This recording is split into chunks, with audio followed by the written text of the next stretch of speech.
Baby fights, baby fights, baby fights. Yes, yes, we have a winner, ladies and gentlemen. I'm Dia Ghoul. Welcome to my channel where we have spooky talks about spooky topics. Today we will be talking about the most fun extreme horror book, Baby Fights by Robert Essig. This book just has a magical brilliance to it that just can't be matched. Honestly, I don't think anything can match the essence of this book. It's goofy, heart-wrenching, at times heartwarming, and oh boy is it extreme. This is basically the polar opposite to the last extreme horror book that I covered, in regards that this one is actually well written. In fact, I only found one typo in this book, but I don't want to waste any time, so let's just get right into it. We start off with the prologue, and I'll tell you, this prologue only exists to weed out the weaklings. It has very little to do with the rest of the book, but it is by far the most uncomfortable section of the book.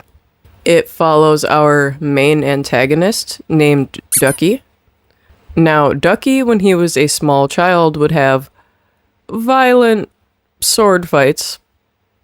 And yes, I do mean those kind of sword fights. As in, you're not fighting with a sword, but with your boy sword. So, yeah, it is very, very fucking strange, if I do say so myself. Next, in chapter 1, we meet our protagonist, Madison. She is buckling up her son Hunter into a car seat while she is lost in her thoughts. Here we get a little bit of a lore dump on Madison's life as a single mother. I normally don't really like lore dumps like this, but it's a really short book, so I give it a pass. And it does give us a nice setup in this case, gives us some information so that we will sympathize with Madison when things go inevitably, horribly wrong. In chapter 2, we see Madison being drugged and subdued as her son is being taken away from her by strange men. All of this happens at her car, right in the parking lot. Madison doesn't even get to go home with her groceries before the horror begins. Chapter 3. Now we learn a little bit more about Ducky and the logistics that go into the baby fights operation. Ducky is very well off, having inherited a mansion and a mass fortune from his parents. By the way, we do actually find out that Ducky killed his parents and made it look like an accident. Presumably this was to get the inheritance, but it's also pretty clear that Ducky's just kind of a psycho. Other rich folks, just like Ducky, show up to watch these fights, but Ducky always ensures that he has some dirt on these people in order to protect his own secret. He spent years scouring murder documentaries to figure out just how to pull off the perfect murder. Or murders, I should say. In fact, Ducky seems to have a plan for just about everything. As he waits for his latest baby delivery, he stands at the window, pistol in hand. If police were to ever show up, Ducky would type a command into his computer that would release all the information of his customers, clients, and accomplices, and then he would use that pistol to end his own life. Each and every time a delivery was planned, Ducky stood at the window with his pistol, prepared for this possibility. Ducky laments that he has to rely on baby kidnappings to produce his supply, but knows that a baby producing operation would be far too complex. Much, much more complex than the baby fighting operation he already has going. He'd have to get more staff to handle the birth mothers, and one baby every 9 months just isn't going to cut it for his baby fight events. Producing enough babies fast enough to meet the demand was just a logistical nightmare that Ducky was not going to deal with. So, for now, he'd have to settle on kidnappings. Finally, Ducky's delivery arrives. His two henchmen, Chance and Ryan, get out of the car and show him the goods. At this point, we don't know much about Chance and Ryan, just that they're a couple of 20-something, young guys. Here, they go into the mansion and take their victims to an isolated room, where their plan for Madison is soon revealed.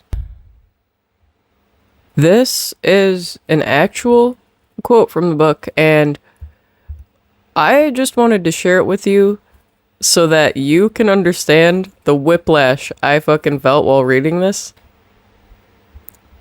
Get her shirt off. Let's see those milkers. I seriously want to die just reading that.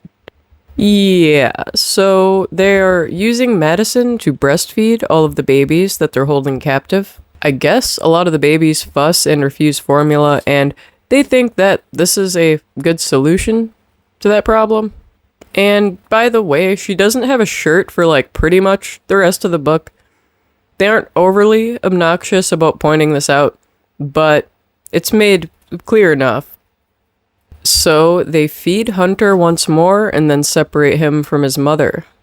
They leave her drugged, unconscious, milk leaking out of her. And mercifully, this is where the chapter ends. In chapter 4, we just get more lore about the baby fights. We hear even more about Ducky's wealth and elaborate home, as well as the story of his previous nanny who used to work for him. One gripe here, I actually think that this story should have been unfolding throughout the book, in real time along with the rest of the stuff, because this is a pretty interesting story and it would have been a lot more tense if it were happening in real time instead of being a story from the past that we're just going over in a flashback. It's not nearly as rewarding, but I do like this detail being here. It kind of explains why he has so little staff. Anyway, the nanny found herself growing attached to one of the babies. It reminded her of her own daughter who she lost custody of. One day, this baby went into a fight, but it never made it out.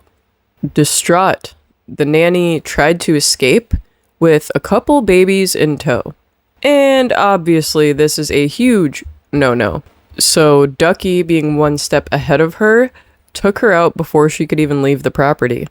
After this, Ducky hadn't found a replacement nanny that he felt he could trust and put all of the extra work onto his henchmen. Still, Ducky questions if he can fully trust anyone involved in this operation. It is also in this chapter that we hear about Ducky's Hall of Champions, which is just a wall full of photographs of previous baby fight champions. I'd wager that this scene is where the cover of the book comes from. Actually, I'm pretty much sure of it because I'm pretty sure that's a picture frame on the picture in the cover. Placing Hunter in a cradle, Ducky wonders if he will be the new champion. See, baby champions never last long because their small bodies are only capable of enduring so much damage. As Ducky ponders this, a baby starts to cry, setting off a chain reaction in the nursery, with more and more babies crying. To calm them down, he gives them a nice, soothing mist of LSD. I'm no drug scientist, but I feel like I'd freak the fuck out if I were a baby dosed with LSD. You already barely have a grasp of what's going on in the world around you, and now you're just tripping balls on top of that. I know that this is an extreme horror book, but I call bullshit on that one. Chapter 5. Here we go over some of Madison's insecurities around being a single mother, as she has a dream about her dad scolding her during her early pregnancy. She awakes when the henchmen arrive with a baby for a feeding. Pretending to be asleep, she takes in as much information as she can. The two men consider drugging her again, but decide that she seems sufficiently sedated. She is then left all alone to wonder about the fate of her son. Chapter 6 is mostly just a Ryan lore dump. We learn that he is a failed art student with very little purpose in his life, but more than enough anger to make up for that. See, Ryan was sexually abused during a fraternity hazing, and he was so humiliated by this that he just kind of snapped and turned into a psycho artist with insatiable bloodlust. It is hinted at that he has some sort of dark, sinister art project hidden away at Ducky's old pool house. We also learn that Ryan is given the specific task of disposing of the babies who lose a baby fight. Those two things couldn't possibly be connected, right? We do get a reference to Return of the Living Dead here, as it is explained that Ryan arranges for these bodies to be incinerated. It was a true joy to see the term rabid weasels in relation to this reference while reading this book.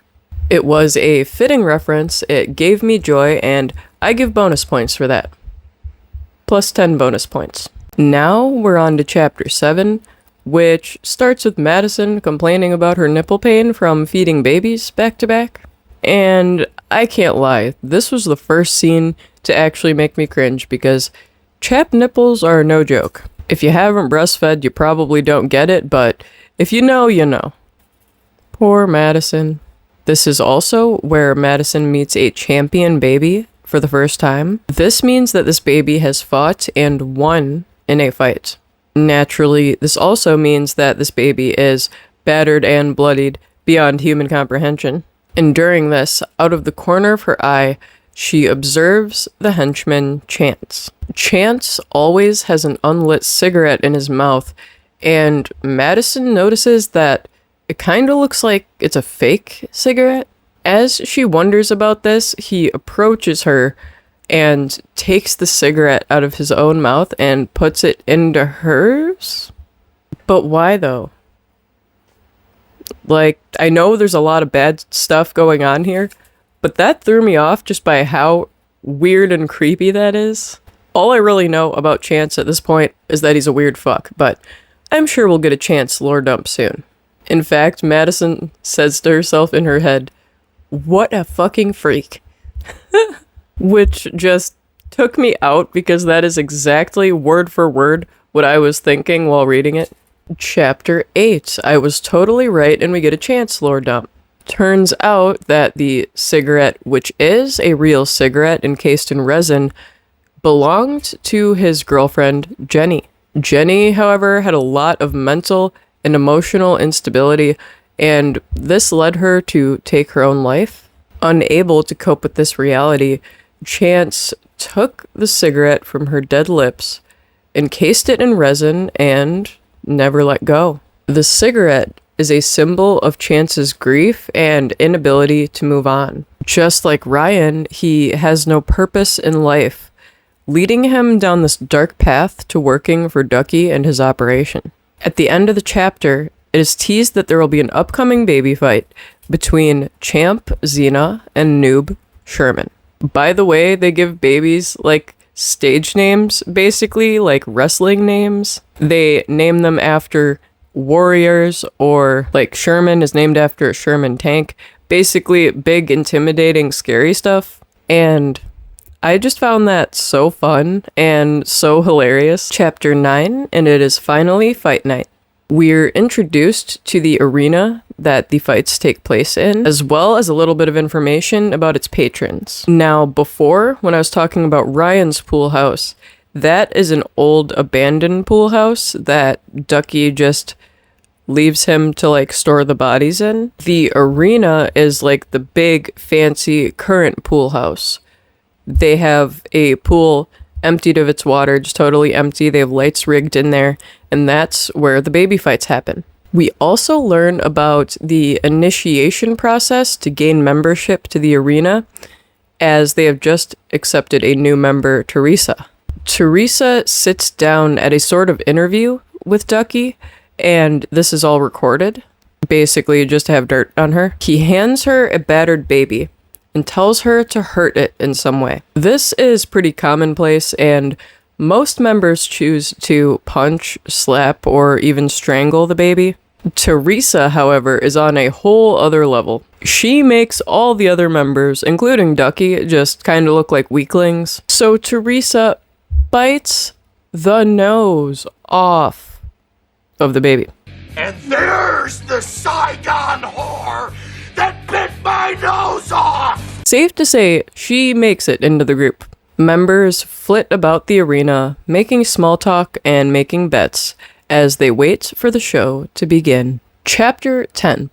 We are finally told about Ducky's motivation behind organizing these baby fights. While sick and depraved, Ducky never quite fit into the typical dog fighting and other such spaces. He found training animals to be a hassle, and he also felt that training them ahead of time kind of ruined some of the fun.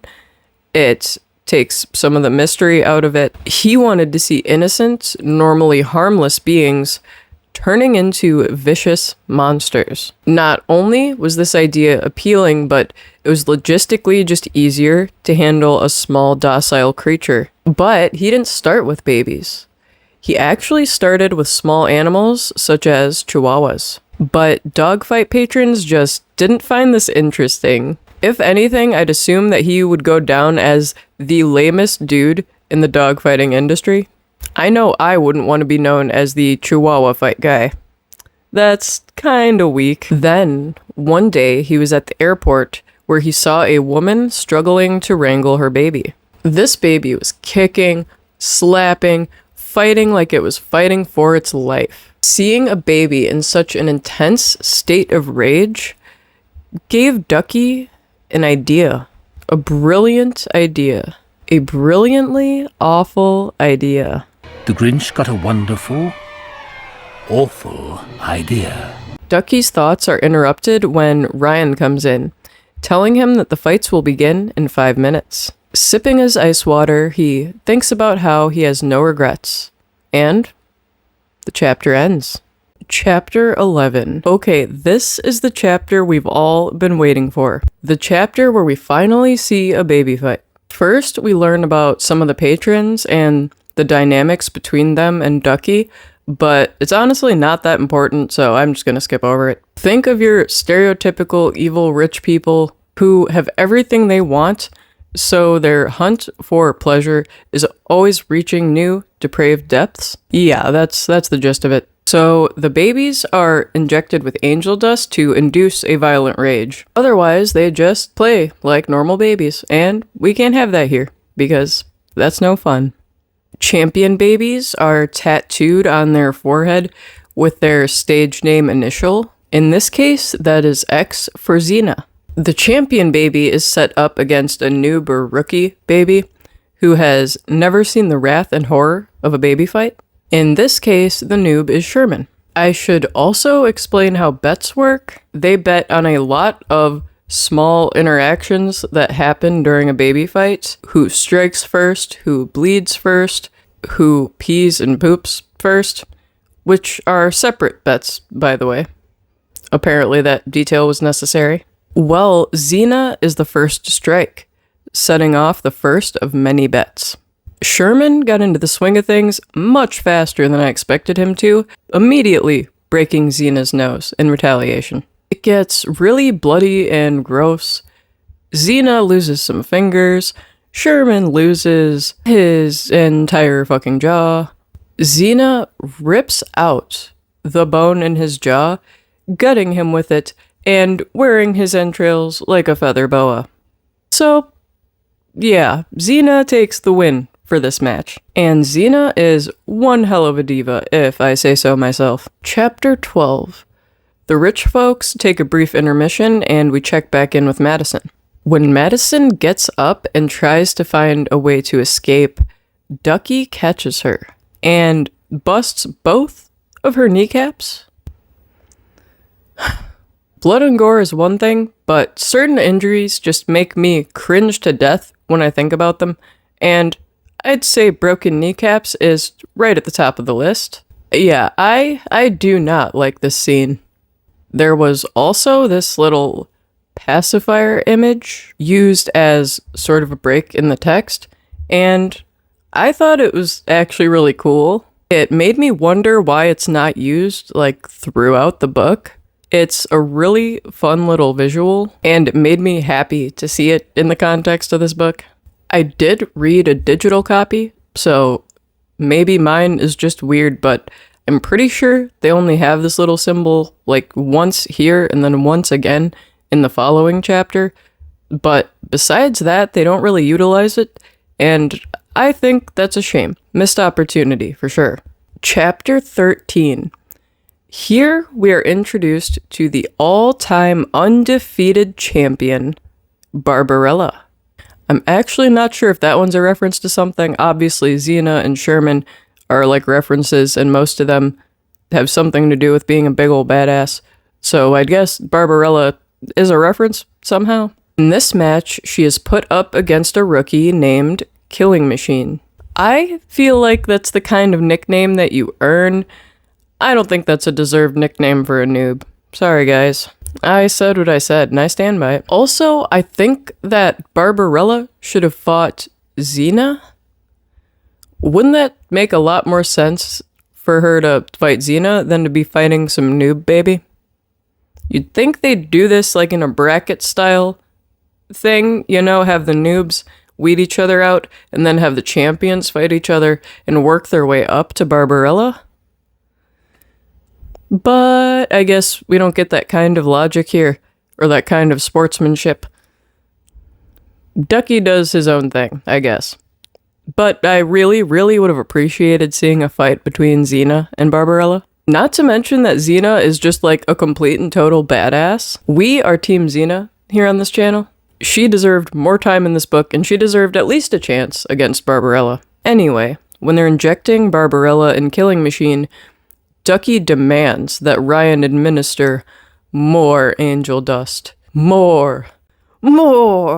This is like some cartoon level villainy, but honestly, I'm here for it. It's fucking hilarious. Barbarella throws the first punch, and the match officially begins. The second henchman, Chance, is tasked with taking notes for the bets. So as the baby fight unfolds, Chance is watching intently and thinking about all of his regrets. And safe to say, that's a lot of regrets.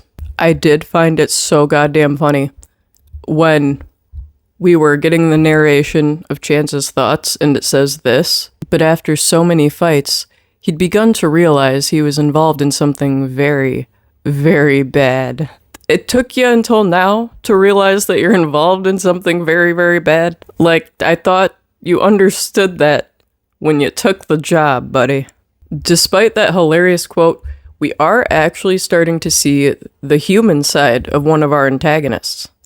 Up until this point, they were just all complete creeps, complete villains with insatiable bloodlust and the deepest of desires for murder and pain. So it is kind of nice to see the human side of one of these guys. Not that you feel too bad for him, but we start to learn how he became trapped in this lifestyle, and he's gotten to a point where he can't get out. He knows that if he leaves, he will be on the run for the rest of his life, both from Ducky and possibly law enforcement if the operation were to ever fail.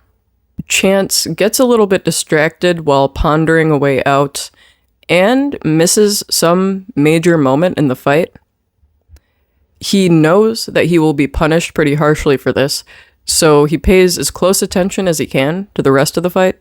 This is where we get the gory details of the Barbarella versus Killing Machine fight, and my expectations are set pretty high after that first match. So Big Barb gets a hold of Killing Machine's wrist and painfully breaks his hand. At this point, I expected Killing Machine to maybe back down just a little, but clearly I keep underestimating the noobs in these fights, because he just loses his freaking mind. He uses his bloody, broken hand as a weapon against Barbarella, smashing her face and severely damaging the tissues in his own hand in the process.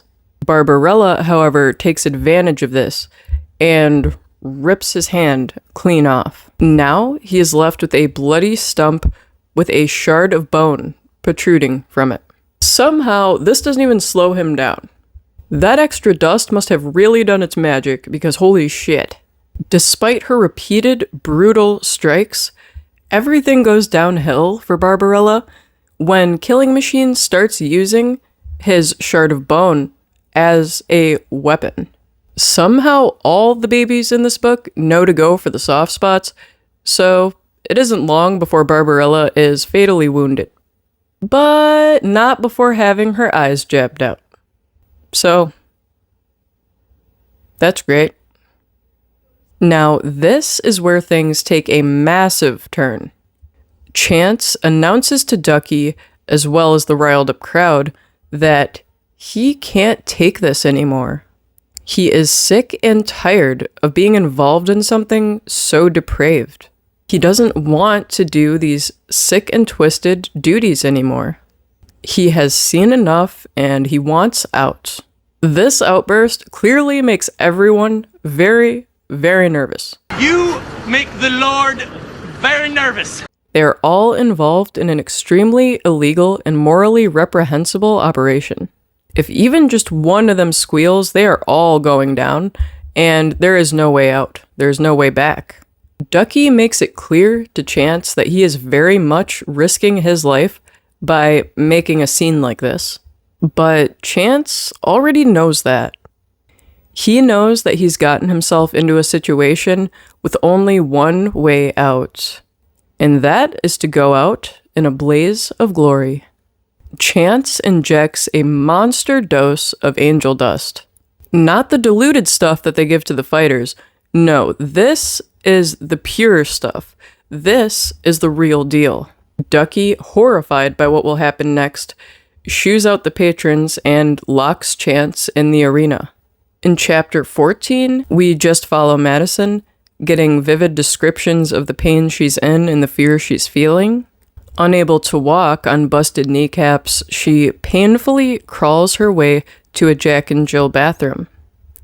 If you don't know what that is, that's just a bathroom with two doors that goes to two separate bedrooms, so you could go through one bedroom, through the bathroom, and into another bedroom.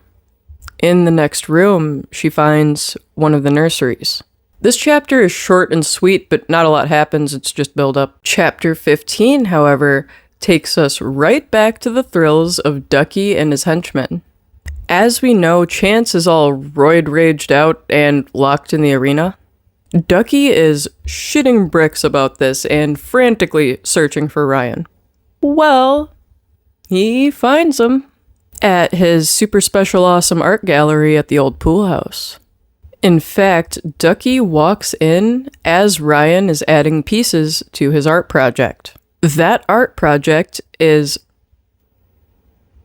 dead babies strung up by Christmas lights. Yeah. Dead babies strung up by Christmas lights. That's the project. He's like the dude from the house that Jack built, but with no talent, and he's super duper lame.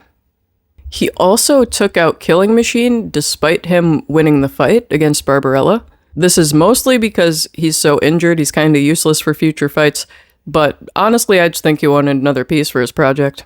Well, to add him to the project, he's gonna have to stop the bleeding from his, nubby shard thing. And he is using a torch to do so when Ducky walks in. The magnitude of depravity here even makes Ducky recoil in horror. That's how you know it's bad. Here is another quote that was just so goddamn funny to me. I had to include it. "You sick fuck," was all Ducky could say, as if there was anything sicker than drugging babies and having them fight to the death. Like, that's some real shit right there. Ducky just doesn't even want to deal with Ryan and his bullshit at this point, so he just leaves him there. And I find that extra hilarious because Ducky is known for being this, big, scary, rich guy who leaves no loose ends. So the fact that he's just like, you know what? I'm leaving this fucking problem for later. I can't with you. I fucking can't with you. I love that, especially because I just kind of hate Ryan. Chapter 16. Madison, still in agonizing pain, makes her way to the nursery. By the way, I'm pretty sure she has a shirt at this point. I know at some point she gets a shirt again, and I think that might have been before she started crawling through. I forgot to take note of it, sorry, but at this point, we're just going to assume she has a shirt. In the nursery, everything changes for Madison. Rather than solely focusing on finding her son and escaping, Madison starts to wonder about what's really going on in this house. Her faith in humanity itself is shaken as she sees the state of the babies around her. As you've probably guessed, this is the Champion's nursery. Madison is overcome with emotion, saying, "This was never supposed to happen to babies." This chapter is extremely bleak and sad. It's probably the least fun chapter. Like, I didn't find myself really having fun, I just found myself being really sad, but this scene does serve its purpose. So it's not like it doesn't belong, it's just really fucking bleak.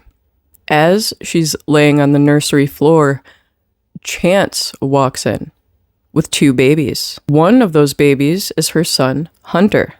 Despite all the horror around her, Madison is overjoyed to finally be reunited with her son. That is, until she sees that Chance is injecting all of the babies, making his way closer to her and her son. Madison begs to be let go, but Chance refuses to free her. Chapter 17. Ducky is looking for Chance in the mansion when he's suddenly pulled into the nursery and locked in. What he finds is a horde of angry babies hopped up on angel dust and hellbent on revenge. The babies attack Ducky like a pack of hungry animals, beating and gnawing at him, going for all the soft spots. And I do mean all of them. He does what he can to fight the babies off, but he is greatly outnumbered. They rupture his eyes, pull his teeth out, and gleefully shove them back in. Everything they can to cause Ducky the most agony possible. Now, if this isn't poetic justice, I don't know what is. The chapter ends as Ducky loses the fight, and in his last moments, sees a figure rise from the corner of the room. Chapter 18. The figure is, of course, Madison. She was certain that she would die from whatever she was injected with, but instead, she was met with a surge of adrenaline, enough to stand up on her mangled legs. She fights the intense urge to join the babies on their mauling spree, but uses her better judgment and uses the opportunity to escape. As she's running through the property, she sees some mysterious lights. In her drug-induced state, she just can't fight the urge to investigate these lights. This is where she finds Ryan's sick art project. But that's not all she finds. She also finds Ryan strung up with his creation. His piece finally complete and on display. She then hears a sound and she's certain she'll be caught. But she's not the one who's caught. Here she finds Chance still all hyped up on angel dust and his face impaled on a fence post. Nobody did this to him, by the way. He's just being crazy and stupid and somehow managed to impale himself on a fence post. Just as Madison makes it to the front gate, the symbol of freedom, she hears Chance shout and she looks back. He is gone from the fence post, but his jaw still remains. Well, she's not about to wait around and find out what he has in store, so she takes her son, runs down the street, and she screams and screams and screams. Well, that's Baby Fights by Robert Essig. There is no shortage of extreme horror and gore here, but there's also a lot of fun to be had. There is nearly a perfect balance of absurdity and genuine human emotion. I would recommend this to pretty much any extreme horror lover, and I have a feeling I'll be coming back to this one again at some point in the future. But I do vote that Robert give us a sequel or prequel on Baby Xena. She was hands down the coolest fucking baby in the entire book, and she didn't get nearly enough time in the plot, I demand more xenophytes. And because of this, I give it a 9 out of 10. With that said, I'm Dia Ghoul, and I hope you had a spooky time. Like and subscribe if you want.